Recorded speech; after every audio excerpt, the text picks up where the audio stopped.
Singgah, singgah, solo singgah.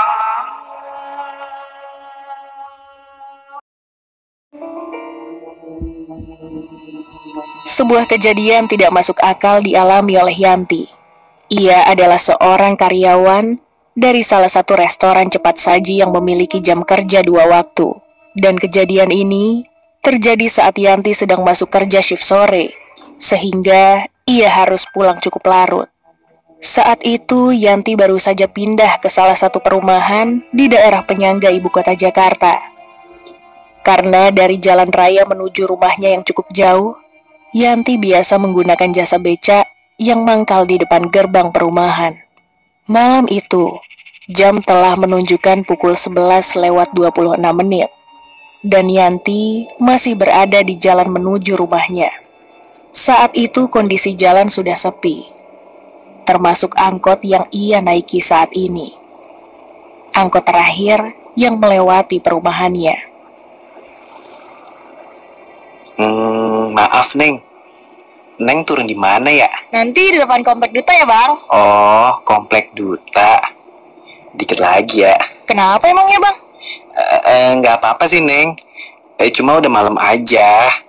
Soalnya abang mau muter balik. Ya, Bang, jangan turunin saya di sini. Sebentar lagi kan sampai. Iya, Neng, iya.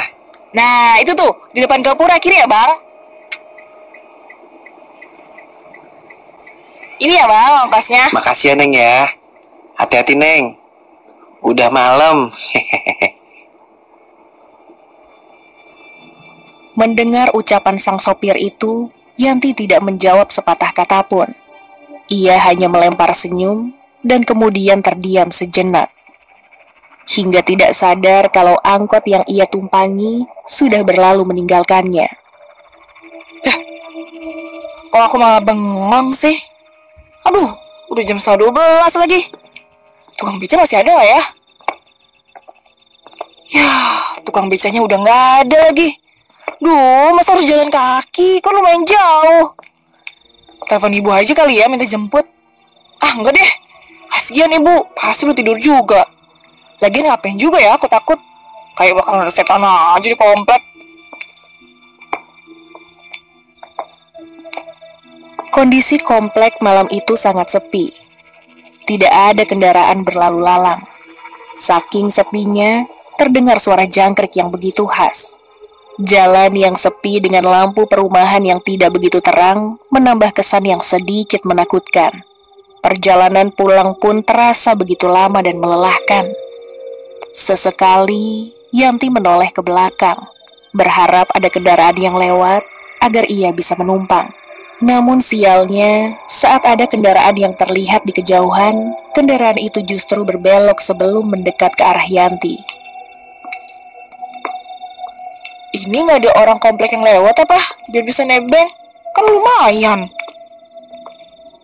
Nah, itu tuh kayaknya lampu motor. Alhamdulillah, ini ada tebengan. Loh, ya dia malah belok ke sana lagi. Lanjut jalan aja deh.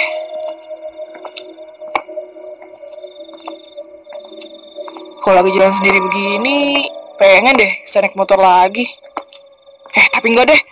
Kapok. Terabrak orang lagi. Untuk menghilangkan kebosanan, Yanti mencoba bermain handphone sambil berjalan secara perlahan menuju rumahnya.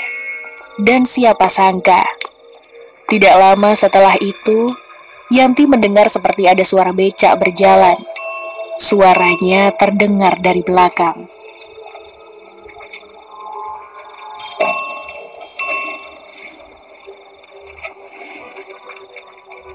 Kayaknya aku kenal suara ini. Tapi kok gak ada apa-apa ya? Halusinasi aja kali ya aku. Suaranya makin dekat. Alhamdulillah, beneran ada beca yang lewat. Pak, anterin saya dong, Pak. Pak, anterin saya, Pak. Akhirnya ada juga nih yang lewat. Tanpa bertanya apapun, saat beca itu berhenti di depan Yanti, ia langsung naik ke bangku penumpang dan minta segera diantar ke rumahnya. Sementara itu, laki-laki berbaju kotak-kotak lengan panjang yang terlihat lusuh juga tidak memberikan respon apapun. Wajahnya datar, diam seolah menyetujui permintaan Yanti. "Pak, anterin saya ke Blok K ya."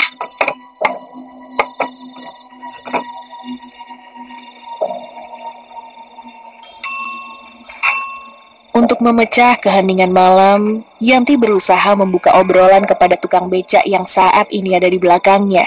Namun, tukang becak itu selalu menjawab seperlunya dengan nada sedikit misterius.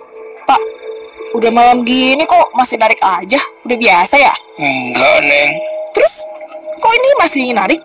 Iya, tadi sore ada urusan. "Oh, jadi ngejar setoran ya, Pak ya?" Iya.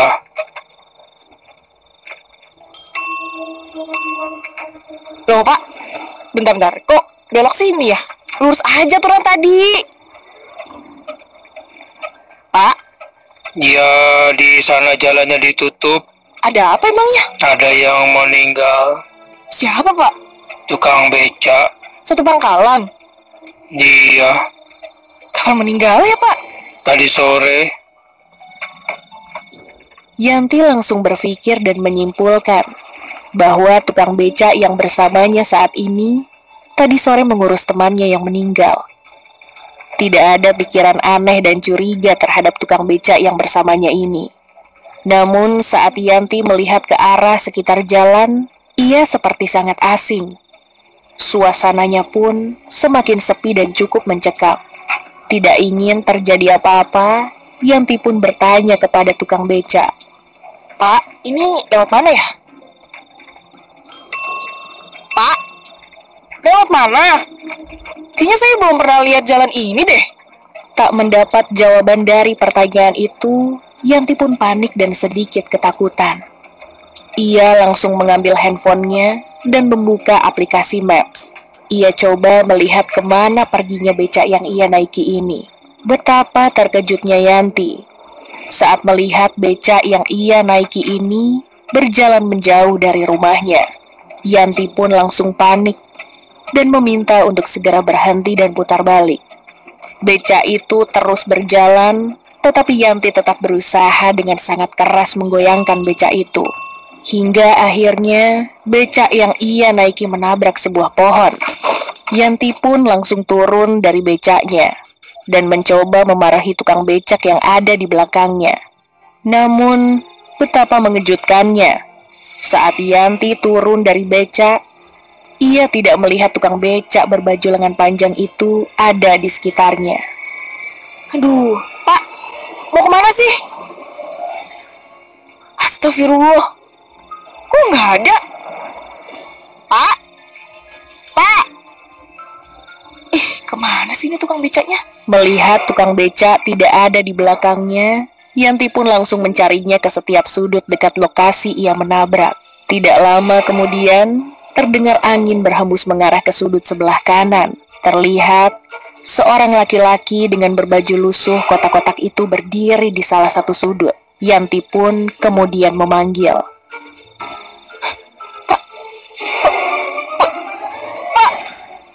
Yanti tidak menyangka apa yang ada di hadapannya sekarang. Mulutnya sangat sulit berkata-kata. Keringatnya mulai menetes, detak jantungnya semakin cepat. Yanti pun perlahan mundur, hingga beberapa langkah ia tersandung dan terjatuh. Seorang laki-laki dengan baju yang sama seperti tukang becak itu berjalan dengan perlahan ke arah Yanti. Langkahnya sangat mencekam dengan masih memakai topi. Pandangan laki-laki itu terus merunduk sambil mendekat ke arah Yanti. Yanti seolah tidak bisa kabur.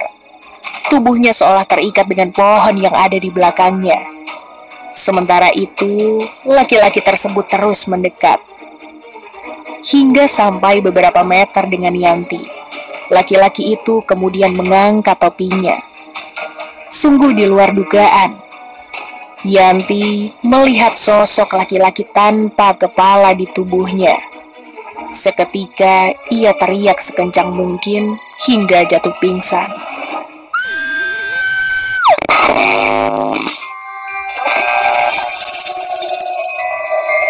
mencegah.